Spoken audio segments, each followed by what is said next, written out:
ఈ కందాయ ఫలాలని మన యొక్క జన్మరాశి కానీ నామరాశి నుండి కానీ ఏదైతే చెక్ చేసుకున్నప్పుడు చూడండి, అదే పేరుతో చాలా మంది ఉంటాము. సో ఆదాయ వ్యయాలు, రాజపూజ్యం, అవమానాలు అందరికీ సేమ్ ఉంటాయి అదే రాశి వాళ్ళకి. కానీ ఆ సంవత్సరం పొడుగుతా అదే విధంగా అందరికీ జరుగుతుందా అనేసి చూసుకున్నట్లయితే అలా జరగదు. అది మనందరికీ తెలిసిందే, మనం ఒప్పుకోవాల్సిన సత్యమే. అలా అని అసలు అవి లేవా, అవి తప్ప అనేటువంటిది మాత్రం కాదండి.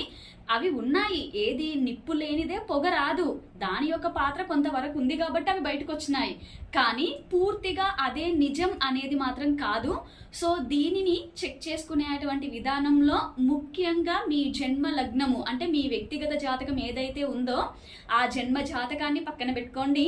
మీ జన్మ లగ్నం నుండి మనము నెక్స్ట్ షార్ట్ లో ఏ ఏ భావాలు చూడాలి అనేది చెప్తాను. దాన్ని చెక్ చేసుకొని ఫాలో అవ్వండి.